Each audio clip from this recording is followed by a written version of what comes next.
Olá, como vai? Boa noite. Propaganda eleitoral gratuita no rádio e na TV terá início nesta sexta-feira.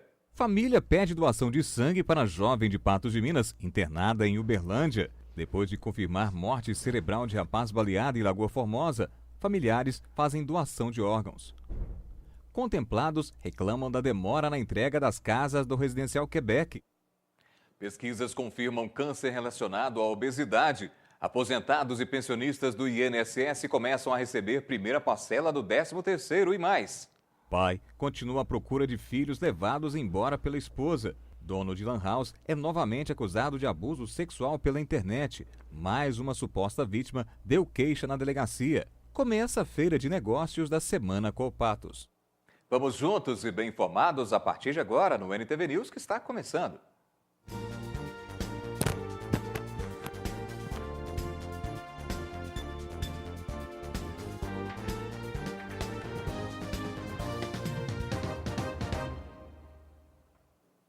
A propaganda eleitoral gratuita no rádio e na TV terá início nesta sexta-feira.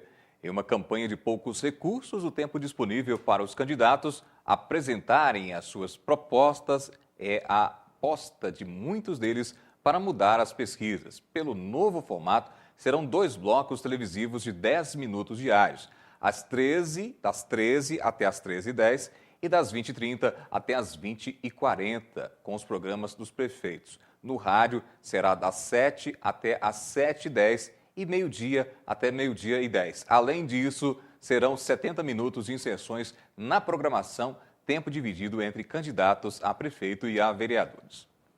O gás de cozinha em todo o Brasil terá novo reajuste no preço em setembro. Companhias distribuidoras informaram que a alta será de 10% em média. Segundo essas companhias, o valor para o consumidor vai depender dos custos de cada revendedora.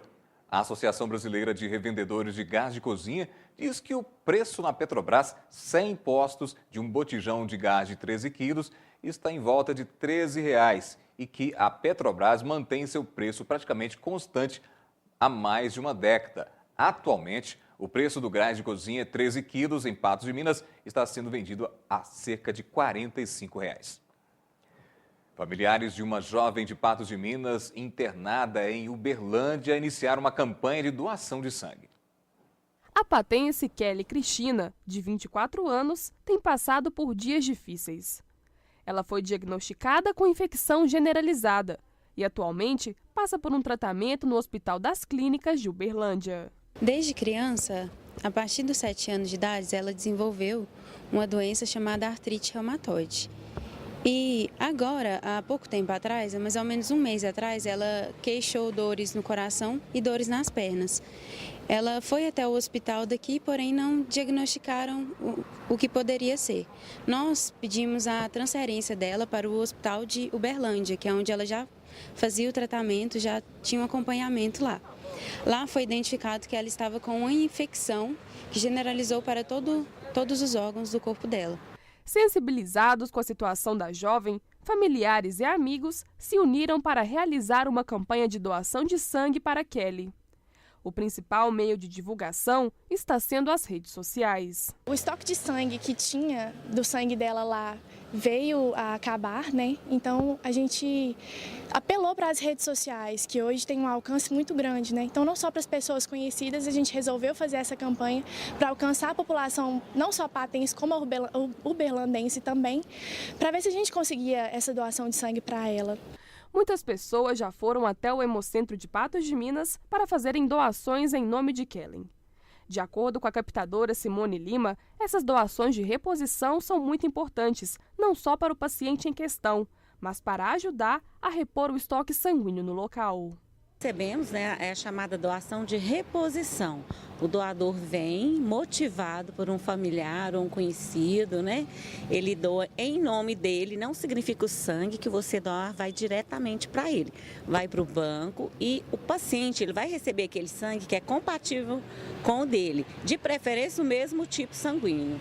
É muito importante, né? As pessoas têm o hábito de doar para quem conhece, né? Essa é uma questão cultural no Brasil, né? De muitos anos, e é muito importante que em momentos de crise, as pessoas fiquem alertas, a necessidade vem fazer doação, é muito importante para nós. Para ser um doador, é preciso ter entre 16 e 69 anos e, além disso, estar em boas condições de saúde. O doador chega, ele passa por uma triagem clínica. O básico é ter boa saúde, não ter tido hepatite após 11 anos de idade, tomar o café da manhã leve, evitar alimentos gordurosos, dormir bem na noite anterior. Medicação, se estiver usando algum medicamento, tem que ser avaliado pelo médico ou pela enfermeira triagista. E quem fez tatuagem, por exemplo, tem que aguardar 12 meses para fazer a doação, endoscopia 6 meses. Então, é uma série de questões que tem que ser avaliada antes. Então, o doador chega, faz o cadastro, passa pela triagem, é feito um teste antes para ver se a pessoa não tem anemia e depois que é feita a doação. Doação não engorda, não emagrece, não vicia, o sangue continua o mesmo, né? Quem quiser doar em nome de Kelly deve ir até o Hemocentro de Patos de Minas das 7 às 11 horas e fazer as doações destinadas a ela. O Hemocentro de Patos de Minas vai encaminhar as doações para lá. É só eles virem aqui, fazer o seu cadastro e dizer que a doação é no nome de Kelly Cristina Rego Santos, que eles vão encaminhar para ela. Um ato de amor ao próximo, né? Um ato de amor à vida. Então, acho que assim, a gente se sente útil, né? A gente ajuda o próximo, é um ato de amor, que eu digo, que vai salvar a vida da Kelly e não só da Kelly, de muitas outras pessoas. Lembrando que o Hemocentro em Patos de Minas funciona na rua Major Gotti, bem ao lado do Hospital Regional. Um dos rapazes baleados em uma briga que aconteceu em uma praça em Lagoa Formosa não resistiu e faleceu nesta quarta-feira. A família de Elton Justino da Silva autorizou a doação dos órgãos. Os médicos, de acordo com familiares, confirmaram ontem à tarde a morte cerebral de Elton Justino da Silva, de 28 anos. O rapaz estava internado em estado grave desde o último domingo, dia 14 de agosto, no Hospital Regional. Ele havia sido atingido com um tiro na cabeça quando estava na Praça da Matriz, em Lagoa Formosa. De acordo com a polícia, um atirador, até o momento não identificado, abriu fogo contra 2 rapazes durante uma confusão onde estava ocorrendo um evento de som automotivo. Após a morte cerebral ter sido constatada, os familiares decidiram pela doação dos órgãos. Uma equipe médica do MG Transplantes realizou hoje, no final da manhã, a retirada. Foram doados o coração, rins, fígado e córneas. As informações são de que os órgãos foram levados para a cidade de Uberlândia e de lá serão distribuídos de acordo com as demandas de urgências médicas. O outro ferido no dia do crime é Elias Ferreira Halses. Ele também foi atendido no Hospital Regional, recebeu alta no último dia 20 de agosto.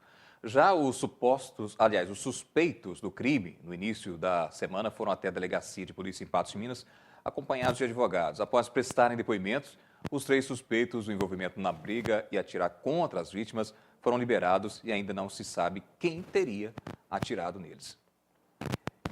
E ainda hoje aqui no NTV News, com pouco menos de 3 meses para o Enem, estudantes intensificam estudos. Contemplados reclamam da demora na entrega das casas do Real Quebec.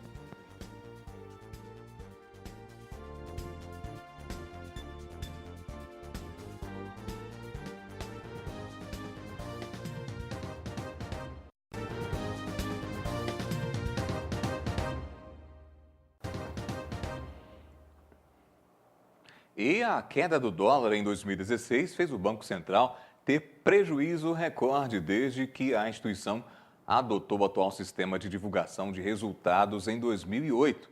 Nos 6 primeiros meses do ano, a instituição financeira teve perdas de 17,3 bilhões de reais. Hoje, a moeda americana fechou sendo cotada a R$ 3,23. Falta pouco mais de 3 meses para o Enem, a prova que abre as portas para as faculdades públicas e particulares de todo o país. Para quem deixou a preparação para a última hora, ainda dá tempo, mas é preciso muito planejamento e, é claro, foco. Os estudos dominam a rotina de Nicole. Eu estudo de sábado, faço a rotina do cursinho e de semana eu estudo também. Quando você quer uma faculdade tão difícil quanto medicina, eu acho que você ter uma rotina de estudos é o mais importante. Se para quem está se preparando para o exame desde sempre não está fácil, imagina para quem começou a estudar agora, como o Daniel. Eu comecei agora em julho. Tem que pegar o que você aprendeu no cursinho e revisar depois em casa. A prova do Enem reúne as disciplinas que são ensinadas ao longo dos 3 anos de ensino médio.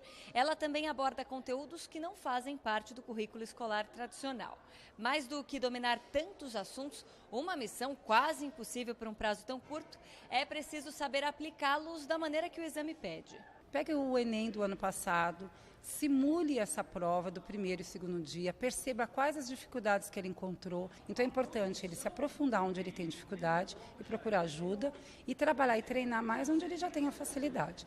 Sempre respeitando o seu limite, o seu tempo e priorizando realmente o estudo e um bom planejamento. Inclua nesse planejamento boa alimentação, tempo de descanso e deixe o sono em dia. E se a sua desculpa for igual a do Luiz Eduardo... Falta de tempo. Aqui vai a resposta dessa vestibulanda de 40 anos que trabalha, cuida da casa e de 4 filhos e estuda para ingressar na 2ª faculdade. Ele não sabe de nada, porque tempo é a gente que arruma, né? Desde o início de 2016 até o dia 13 de agosto, 1.775 pessoas já morreram por H1N1 no Brasil, segundo dados divulgados pelo Ministério da Saúde. Em 2009, quando a Organização Mundial da Saúde declarou pandemia por esse subtipo de influenza, o Brasil registrou 2.060 mortes por H1N1 ao longo do ano todo. Ao todo, foram notificados 9.635 casos de síndrome respiratória aguda grave por influenza A H1N1 ao longo de 2016. A SRAG é uma complicação da gripe. Houve ainda 1.080 casos da doença por outros tipos de influenza. Além das mortes pela influenza A H1N1, houve 169 mortes por outros tipos de influenza. Os beneficiados das casas Quebec dizem não aguentar mais esperar pela entrega dos imóveis. Muitos deles estão sendo despejados e vivem em situação precária, na esperança de melhorar de vida. Mas o prazo programado para a entrega nunca é cumprido e a espera se estende por meses. As 845 famílias que receberam o benefício das casas do Quebec só têm uma esperança de melhorar sua situação: mudar para o novo imóvel. A espera é longa por um espaço para viver e a falta de respaldo por parte das autoridades tem os preocupado. Ninguém dá um parecer. Fizeram essa reunião que disse que estava dando uma satisfação para a gente, mas que satisfação é essa? Que não tem data, não tem nada, ninguém fala nada, você liga, você corre atrás, você está pelejando, está sofrendo, ninguém te fala nada, ninguém só fala para você que não tem uma data ainda prevista para a entrega dessas casas. A luta é constante por receber logo o imóvel. Os beneficiados estão sempre indo atrás de uma resposta, mas as dúvidas nunca são de fato esclarecidas. Todo dia que você liga na assistente social, eles falaram que ia entregar quando tivesse o 3º sorteio. Teve o 3º sorteio. Agora vão falar que vai ter o 4º sorteio para 7 pessoas. Enquanto não tiver o 4º sorteio, não vai entregar. Então você não sabe se são um jogo de mentira, uma sinuca de bico, ou o que é, que ninguém fala a verdade. Muitas pessoas têm até agravado o seu problema de saúde devido ao estresse que têm passado e à ansiedade em receber sua casa. Tem problema de saúde, tem pressão alta, tem problema de coração, tem diabetes. Estou passando por dificuldades, estou num cômodo só que só tem uma lâmpada. Uma das justificativas para o atraso na entrega foi devido a danos em alguns imóveis que deverão ser restaurados antes de liberar para os moradores. Que diz que teve atraso, que estava arrumando para entregar uma coisa bem feita, mas mesmo assim acho que não está bem feita. E nós está todo mundo aí sofrendo, não só eu que sou contemplado, mas também 845 famílias. Os contemplados vivem de aluguel e não têm mais condições de arcar com as despesas. Além de viver em situação precária, ainda estão sendo despejados. Eu moro aqui com 3 meninos pequenos, pelo menos então hoje mais cedo meu menino estava no hospital, porque ele tem bronquite, não pode ficar aqui mais. O dono da casa já mandou nós embora. Eu tenho 30 dias para sair daqui. Eu estava aqui para ficar mais perto de ir lá para as casinhas, né? Mas agora eu nem sei para onde que eu vou mais, porque por causa dessa demora aí, eu pago R$500 de casa aqui. Não tem condições mais de pagar mais. Outra contemplada mora em uma casa de 2 cômodos com suas filhas, sendo uma deficiente, e se mostra revoltada com essa situação. Tem uma criança deficiente, tem as coisas, né? Tem igual minha menina tem a cama, mora em 2 cômodos, sabe? Então, assim, muito apertado, poeira, sabe? Piso ruim. Então, tá assim, é no porão, a condição tá precária, não tem condição mais não. De acordo com os moradores do bairro Coração Eucarístico que esperam pela entrega, a conta de energia está vindo mais cara desde que foi ligada às luzes no Quebec. E tem muita gente no bairro que está vivendo no escuro. O talão está vindo de 180, 200 reais, porque as luzes das casinhas lá ficam acesas. E quem paga é nós que está pagando aqui, por causa disso. Você vê, igual a minha colega falou, fica que as luzes acesas lá, aquele mundo velho de luz acesa, as luzes aqui no Coração Eucarístico, que estavam caras demais. Não tem condição. Você vê, a minha luz veio de quase 300.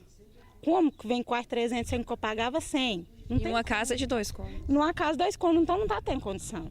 A queixa é geral e eles querem uma providência, que seja dado a eles pelo menos uma previsão e respostas com garantias.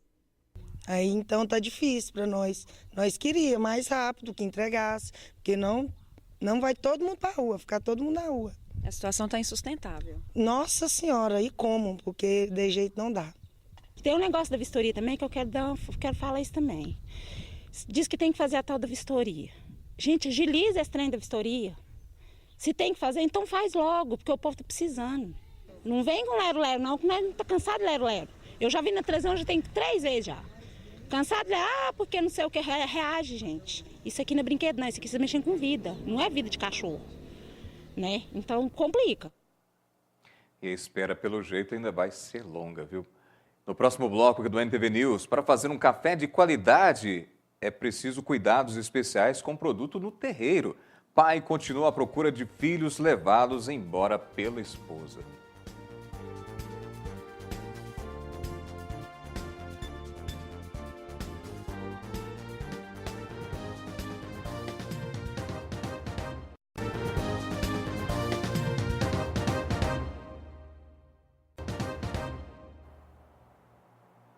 As aposentadorias do INSS poderão ter reajuste de 7,5%, segundo o texto base da Lei de Diretrizes Orçamentárias para 2017, aprovado ontem pelo Congresso Nacional. Com isso, o salário mínimo e o piso dos benefícios do INSS deverão subir para R$ 946 e o teto das aposentadorias para R$ 5.579. O aumento aprovado é calculado com base em estimativa para o INPC deste ano. Esse índice, que mede a inflação para as famílias mais pobres, é utilizado no reajuste anual dos benefícios do INSS. Essa semana exibimos uma reportagem onde um pai estava à procura dos filhos levados pela esposa na última sexta-feira sem nenhuma justificativa.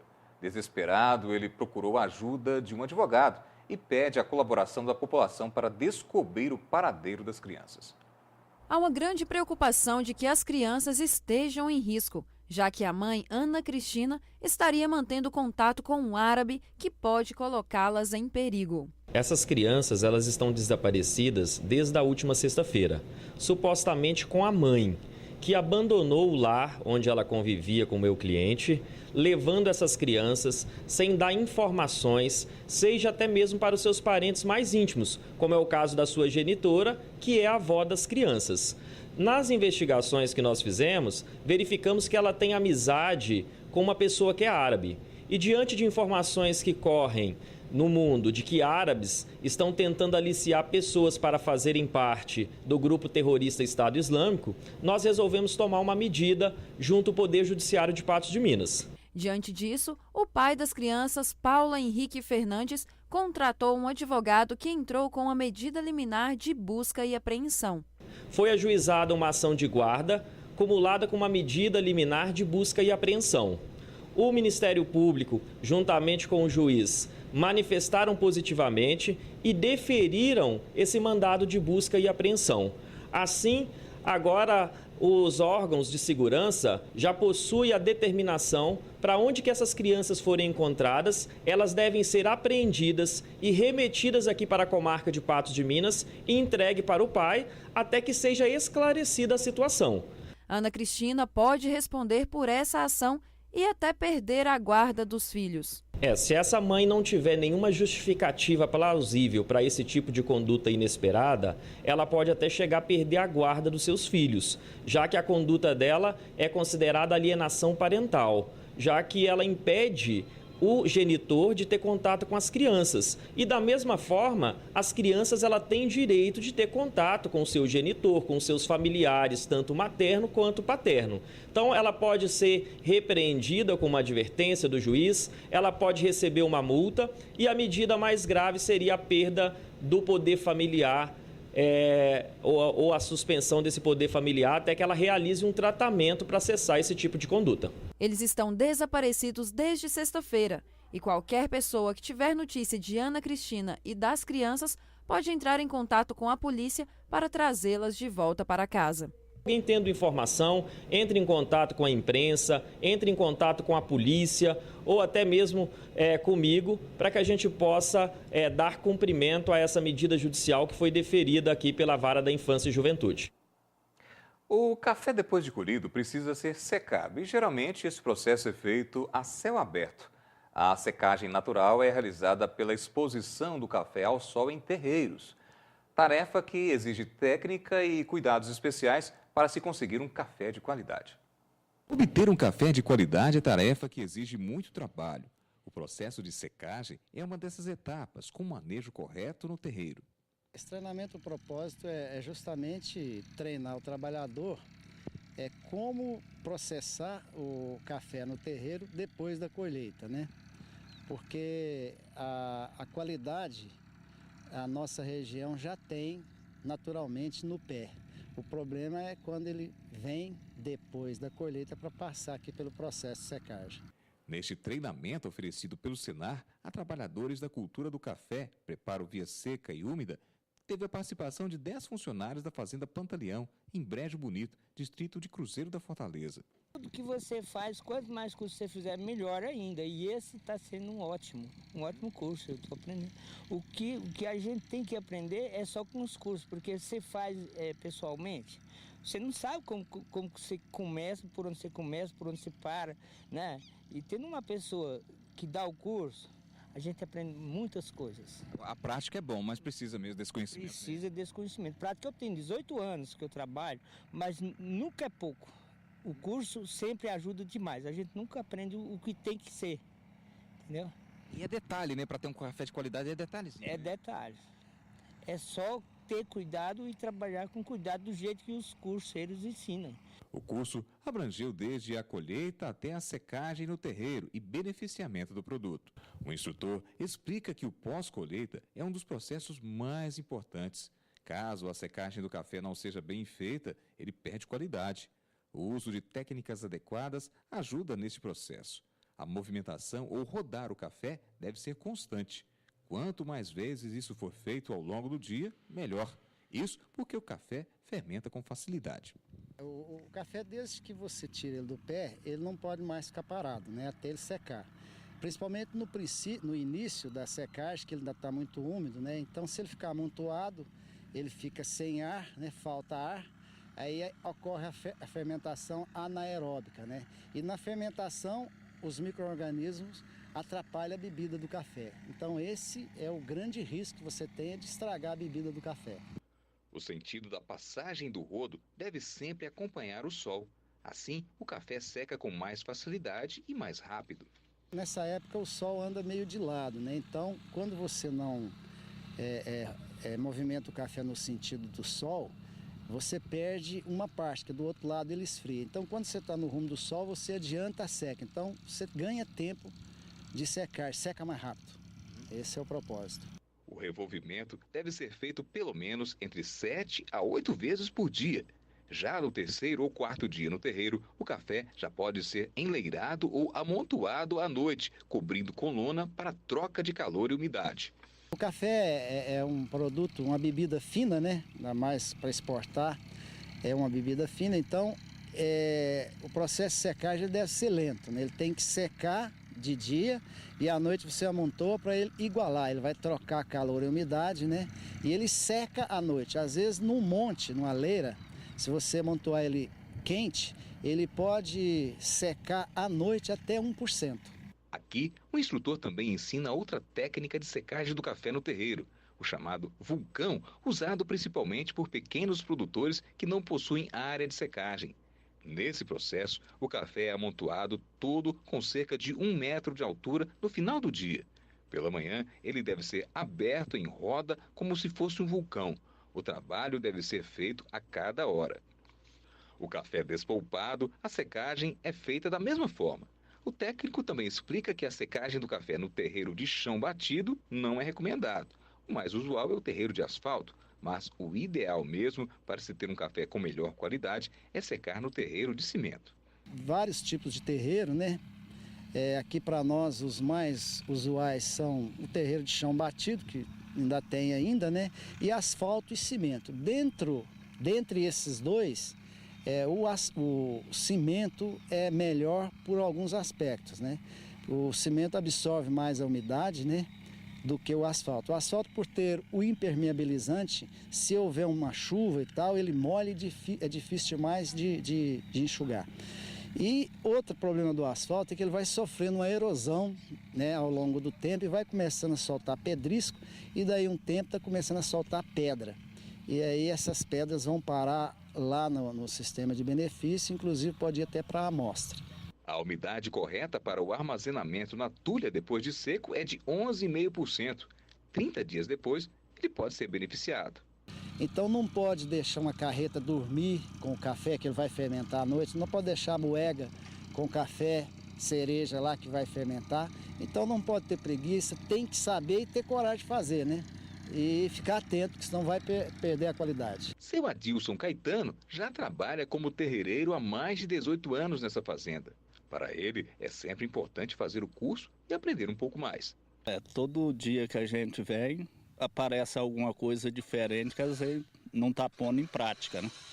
E aí vem o pessoal do Senai, ensina a gente aí e põe a gente mais em dia no serviço. O curso está sendo bom por causa disso, então? O curso, para nós aqui, foi muito válido.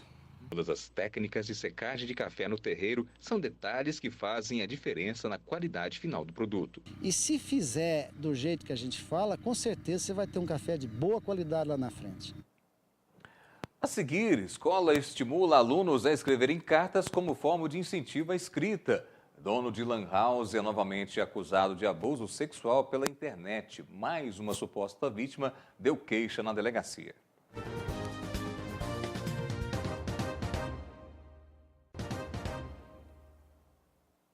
E a taxa dos juros do cheque especial continua a subir em julho. De acordo com dados do Banco Central, divulgados nesta quinta-feira, a taxa do cheque especial subiu 2,7 pontos percentuais de junho para julho, quando chegou a 318,4% ao ano, chegando a novo recorde na história histórica do Banco Central, iniciada em julho de 94. Neste ano, a taxa do cheque especial já subiu 31,4 pontos percentuais em relação a dezembro de 2015, quando estava em 287% ao ano, o que já era muito. Olha, e nesse ano eleitoral, os políticos estão cada vez mais na mira da justiça. A Justiça de Minas Gerais, por exemplo, decretou a indisponibilidade de até 25 milhões dos réus no mensalão tucano. A decisão é do juiz Adriano de Mesquita Carneiro, da 5ª Vara da Fazenda Pública. O juiz abriu ação civil pública contra o empresário Marcos Valério, condenado a 39 anos de prisão no mensalão do PT.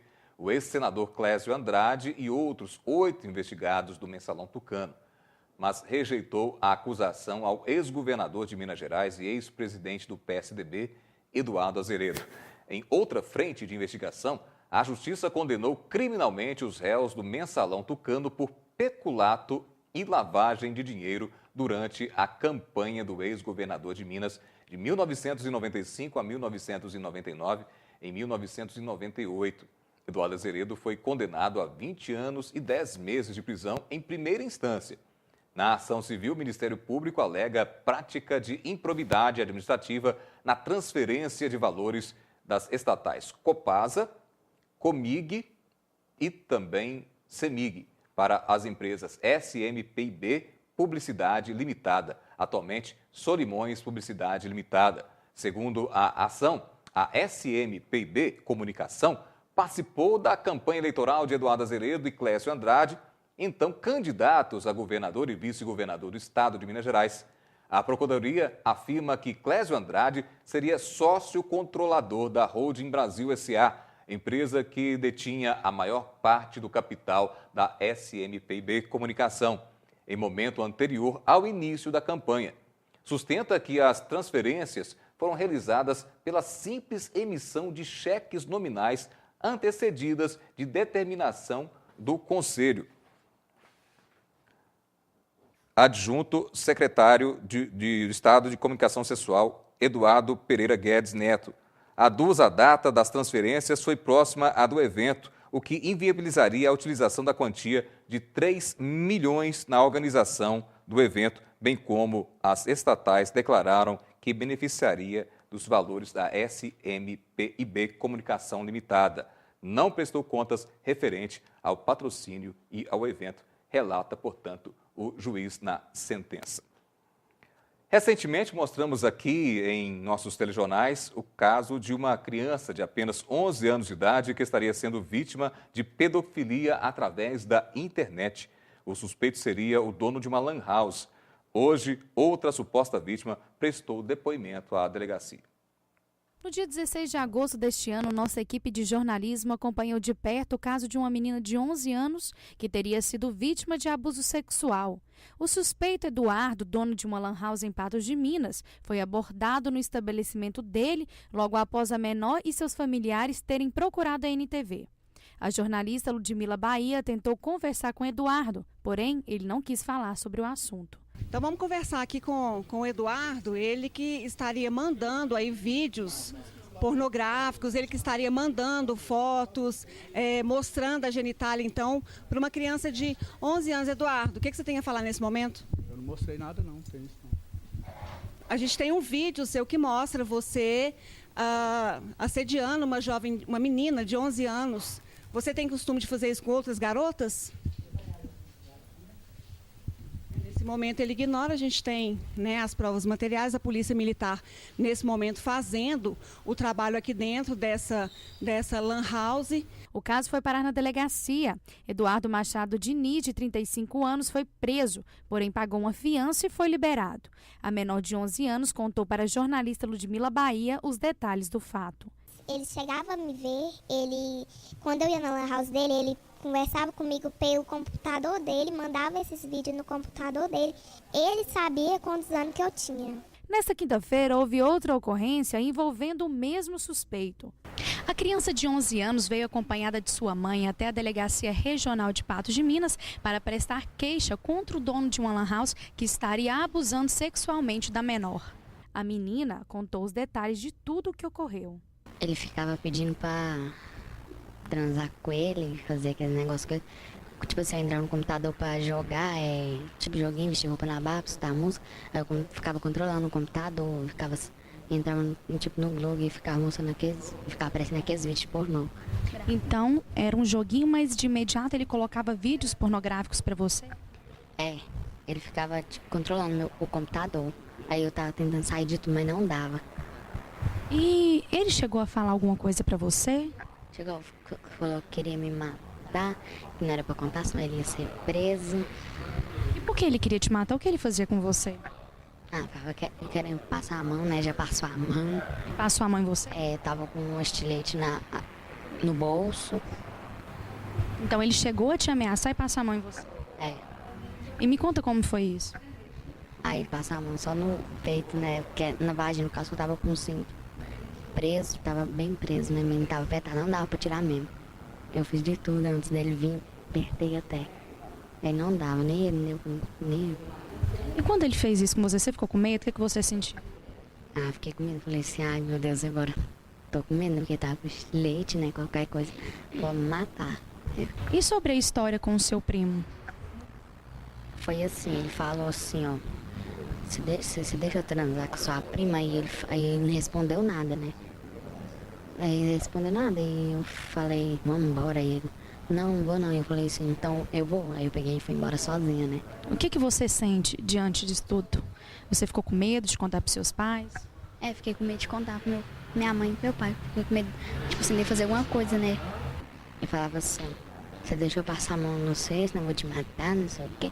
E na hora que eu fui embora, meu primo ficou lá. Na hora que eu fui embora, aí ele tava lá, mostrando, embaixo da calça, mostrando. Mostrou as partes íntimas pra você?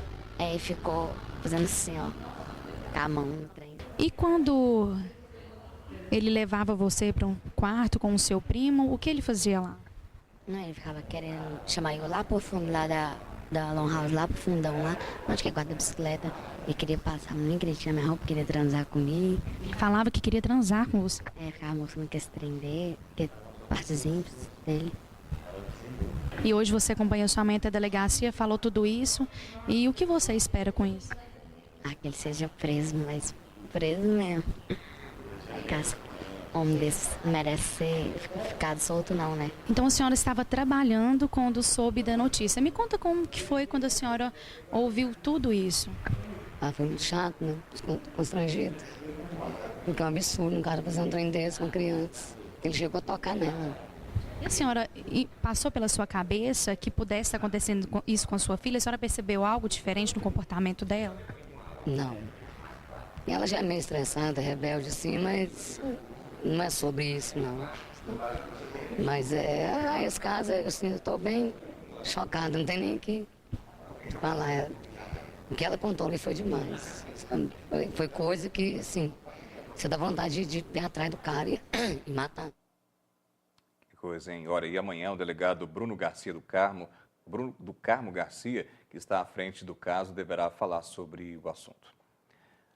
Olha, tomar aspirina para evitar problemas como infarto e AVC sem ter complicações gastrointestinais é um desafio para pacientes que fazem uso do medicamento. Mas um estudo de pesquisadores brasileiros conseguiu encontrar uma alternativa ao trocar a dose diária do remédio pela administração a cada 3 dias. Os benefícios foram alcançados sem afetar outras partes do organismo.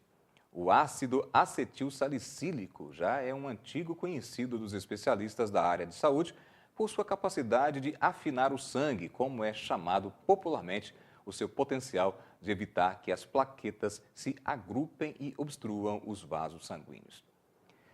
Bom, que a tecnologia facilita muito a nossa vida, isso ninguém tem dúvida, viu? Mas ela também tem um lado negativo. Um deles é o abandono do hábito de escrever papel e com caneta. Uma escola de Belo Horizonte está usando as cartas para melhorar a escrita das crianças e estimular o desenvolvimento. As letras ainda estão ganhando forma. Faz parte do aprendizado. Eles estão quase de férias e colocam nas cartas a expectativa de se divertir com os amiguinhos. Ver com seu tio, que é meu tio, que é seu pai, para dormir lá em casa 10 dias. Vou ver com minha mãe se ela deixar. A criançada dessa escola entrou na onda de escrever cartas uns para os outros. Bem à moda antiga. As professoras colocam as correspondências nos correios e a garotada fica na expectativa de receber as cartinhas em casa. A espera não desanima quem está conhecendo uma nova forma de se comunicar. Eles estão descobrindo o jeito que nossos pais e avós faziam para se comunicar, e isso tem feito muito bem para os nossos pequenos escritores. Além da socialização, eles estão treinando para ler e escrever cada vez melhor. Entre uma cartinha e outra, as próprias crianças sentem que a escrita tem melhorado. E melhorou muita coisa nossa. Melhorou a letra, desenvolveu a gente, a escrita. Eu senti mais emoção, primeira vez que eu escrevo uma carta. Aí mudou as coisas. Aí eu não estou usando muito o celular e estou usando mais as cartas. Primeiramente, a alegria das crianças, né? Pelos depoimentos que vemos recebendo, dos pais e principalmente das crianças. Primeiramente por causa disso. E depois, realmente, a mudança na escrita deles. né, que tem melhorado bastante e as professoras têm elogiado bastante. Escrever à mão estimula a coordenação motora das crianças e dá a elas condições de terem resultados melhores na faculdade e no trabalho. Essa psicopedagoga explica que escrever no papel é um exercício que mexe muito mais do que as mãos. Quando a criança escreve, a área mais estimulada é a pré-frontal. Essa área pré-frontal é a área cerebral que nos diferencia dos outros animais. Então, é a área que trabalha a interpretação, a elaboração de ideias, né? Então, é justamente isso, às vezes, que está faltando na criança moderna. A criança ela é muito rápida, tem muita informação e falta nela uma elaboração, uma interpretação desses dados para ela entender de forma adequada a mensagem que está sendo passada para ela. E a escrita à mão trabalha exatamente essa linguagem. Quando ela recebe um texto que ela tem que ler, ela vai ter que interpretar aquele texto. A criança que escreve, ela interpreta melhor do que a criança que simplesmente digita. E na hora de fazer redações para concursos ou interpretar problemas matemáticos, quem sabe escrever bem sai na frente. Tem chegado muito para a gente essa questão. Ele não interpreta a pergunta da prova. Ele sabe fazer, às vezes é uma prova de matemática, sabe fazer a conta, a operação, mas não sabe interpretar o que está sendo pedido no problema, na problemática da questão. É uma questão de interpretação, né? De baixa interpretação, sem contar a interpretação de texto. Então, a gente tem que pensar o seguinte, o Enem é uma realidade na nossa vida. E as perguntas do Enem são verdadeiros textos interpretativos. Ele tem que interpretar o que é que eles estão pedindo para eles poderem saber fazer a operação correta. Entende como que a interpretação é importante? E nisso a gente está sentindo muita dificuldade nessa geração da criança moderna. Para essa pesquisadora da UFMG, a escrita à mão tem uma carga cultural muito forte e, por isso, ela ainda tem sua importância na sociedade.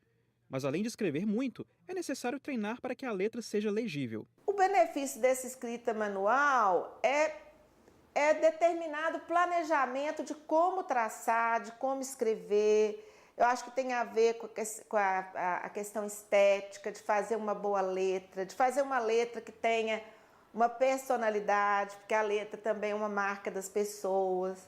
Então, eu vejo que isso é um traço importante que nós devemos continuar a incentivar. Uma coisa é certa, a escrita à mão e digital convivem lado a lado. Basta, então, fazer com que a criança dê importância para ambas as formas. A escrita à mão, ela ainda tem um traço cultural forte na sociedade, né? Ela tem também essa questão de você tem o processo e o produto ao mesmo tempo, colocado num papel ou num outro suporte, e a escrita digital ela exige outras, talvez, abstrações ou formas de pensar, porque é uma escrita que parece que é volátil, né? Ela, ao mesmo tempo que aparece, ela pode ser muito facilmente desmanchada, ao mesmo tempo você tem que saber arquivar e colocar isso em determinado lugar para manter a fixidez dessa escrita. E a seguir, o drama de uma mulher que tem obesidade mórbida. Começa a Feira de Negócios da Semana Coopatos.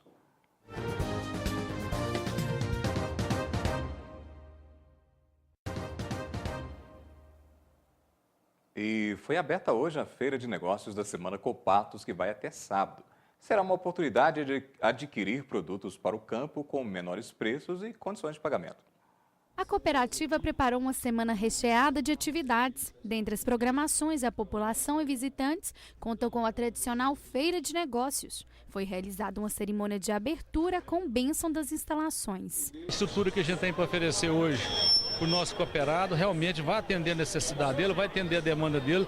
E nós fizemos isso aqui com muito cuidado, com muito zelo, para poder não deixar nada a desejar. Neste primeiro dia houve uma grande movimentação. Centenas de pessoas visitaram os estandes da feira. O evento é uma oportunidade para a realização de bons negócios e para o aperfeiçoamento de conhecimentos. Contar um ambiente familiar, é a família cooperativista junto, unido para estar recebendo a todos e condições especiais, né? Tanto na parte de compra, de insumos, adubos, máquinas, equipamentos, medicamentos, assim, tudo que o cooperador precisa para poder conduzir o seu negócio, ele encontra dentro dessa feira. É fundamental para qualquer empresa que quiser expandir e crescer no mercado, participar desses grandes centros de negócios. Está presente nas feiras de negócios não significa apenas expor seus produtos para vender. Significa também conhecer a concorrência, acompanhar as novidades e tendências do setor, além de ampliar sua rede de contatos. As participações nas feiras de negócios contribuem muito para os resultados de uma empresa. Primeira vez que estamos participando, sempre foi um anseio poder estar aqui junto com a Coopatos, poder divulgar a nossa marca e estar mais próximo ao produtor, sendo essa uma feira de grande destaque na nossa região. Participando mais uma vez da Semana da Coopatos, e é uma oportunidade para a gente mostrar para os produtores rurais da região os cursos, né, que o Unipam oferece na área do agronegócio, na área da agricultura. E quem passar por aqui irá contar com várias novidades. Amanhã das 14 às 10, sábado das 14 às 10 também. E, paralelo a isso, os outros eventos que são feitos ao lado da Feira de Negócios, que é torneio leiteiro, método cooperativista, encontro comitê, o nosso leilão. Então, tem algumas palestras que terão também junto, paralelo a esse evento. A feira não fecha, toca direto e a gente fica aguardando, né, que a comunidade se compareça, a população compareça para dividir com a gente esse bom momento. A obesidade é uma doença provocada pelo acúmulo demasiado de gordura no corpo. A partir do momento em que a obesidade torna-se capaz de acentuar o risco de doenças relacionadas ao excesso de peso, ela passa a ser chamada de obesidade mórbida, problema que atinge milhões de pessoas em todo o mundo. A cirurgia bariátrica tem sido solução em muitos casos. Uma dona de casa da cidade de João Pinheiro está há vários anos tentando fazer a cirurgia e não consegue pelo SUS. Ela pesa mais de 180 quilos e tem diversos problemas de saúde relacionados ao excesso de peso. A demora no procedimento só agrava o problema. Muitos anos de sofrimento, muitos não, muitas promessas que não é cumprida. A gente chega, me abraça, me faz uma promessa e some. Porque às vezes eu prefiro ficar no escuro para evitar das pessoas me ver. Porque às vezes a pena da pessoa, a pessoa ter pena da gente, dói também. Nós estamos na rua Manuel Silveira Vasconcelos, no bairro Água Limpa. Uma rua bastante movimentada, onde os vizinhos ficam assim, na porta de casa, conversando, batendo aquele papo. Só que o nosso destino é nessa casa, 1312. Na casa de Dona Cléia. A gente vai ouvir um pouco da história dela, que tem 37 anos e há vários anos não sabe mais o que fazer. Sofre com a obesidade mórbida. A casa é bastante humilde. Não existe reboco na parede, muito menos um muro para cercar a casa. São somente 3 cômodos e um banheiro. Todos os móveis que ela tem foram doados. Cléia tem 37 anos e pesa 183 quilos. Segundo ela, sua vida só foi sofrimento até agora. Eu não consigo, sabe? A ansiedade é demais, dor no peito direto. O médico fala que é por causa da ansiedade. Eu não posso tomar remédio. Não tem remédio para passar porque é obesidade. Se eu sinto dor nos ossos, não tem recurso porque é obesidade. Há 14 anos atrás, quando ela começou a engordar, foi abandonada pelo marido. Depois disso, a depressão tomou conta de sua vida. Durou mais de 10 anos. A dona de casa não recebe nenhum benefício. A alimentação, água, luz e até os produtos de higiene são doados por uma instituição filantrópica. O pouco que ela ganha é muito. Eu acho que se Deus está me dando, né? Se Deus tem essa bondade comigo, não custa ter com as outras pessoas. Se eu vivo de doação. A dona de casa tem 2 filhos, um rapaz de 13 anos que tem o sonho de ser caminhoneiro. Mas, por enquanto, não tem idade para tirar a habilitação. Ele fica sendo a principal companhia da mãe. Lavar, passar, cozinhar e até na hora do remédio, ele leva na cama para a mãe. É meu orgulho, é meu orgulho. Cuida da casa, ele lava a roupa sozinho, ele arruma a casa sozinho. Tem dia que eu não consigo ajudar com nada, ele fala comigo. Fica deitada que eu faço as coisas. É tudo para mim, é meu coração. Esse menino é minhas pernas, meus braços, ele corre atrás dos meus remédios. A maior decepção de Cléia é por ter perdido seu filho há 4 anos atrás. Bruno Gustavo foi assassinado no dia 17 de setembro de 2012 com 3 tiros e é encontrado horas depois, jogado atrás de um pátio de veículos. A mulher precisa perder 10% do seu peso para realizar a cirurgia, mas esse não é o principal problema. Há 12 anos, já perdeu a conta de quantas vezes procurou a Secretaria de Saúde para conseguir a cirurgia. De lá para cá, é só dificuldade. Como a mulher não consegue trabalhar, não consegue pagar as contas todos os meses. E olha que às vezes não tem nada para comer. A gente está aqui agora dentro da casa da dona Cleia e a gente vai mostrar a situação da geladeira. Vem cá me ajudar. Pode abrir? Pode ficar à vontade? E o que tem na geladeira da dona Cleia é simplesmente isso. Água e no congelador um coração de boi. Em lágrimas, Cleia falou de sua única vontade na vida. E a única coisa que eu quero é emagrecer. Eu quero trabalhar, eu quero sair de madrugada, eu quero chegar de tarde, suada, cansada. Eu quero entrar pra dentro da minha casa cansada e no final do mês saber que aquilo que eu estou recebendo foi do meu suor. A cirurgia que Cleia precisa fazer para a redução do estômago custa em média R$10.000. Eu peço, pelo amor de Deus, eu só quero viver. E eu não quero que ninguém fique tratando de mim e levando como se eu fosse um estorvo. Eu estou me sentindo um estorvo à sociedade, um estorvo na vida dos outros. Agradeço todo mundo que me ajuda, de coração. Rezo por todos que me ajudam, mas pelo amor de Deus, você que tem condição de tirar um pouquinho para fazer essa caridade, eu estou aqui pedindo, implorando. Eu só quero operar. Eu quero tirar esse peso do meu corpo para me voltar a viver, porque eu já estou me sentindo morta. Para conhecer a história de perto, entre em contato 038 99842 3253 e falar com Cleia. Não ignore, faça o bem, porque fazer o bem faz bem. O TV News de hoje termina por aqui. Outras notícias você confere amanhã a partir das 11h30 da manhã, no 30 Minutos, e também às 19 horas com o NTV News. A gente volta a se falar novamente amanhã, a partir das 18 horas, com o programa Opinião Regional. Vamos ter a presença do juiz eleitoral Vinícius de Ávila Leite. Boa noite para você. Até amanhã.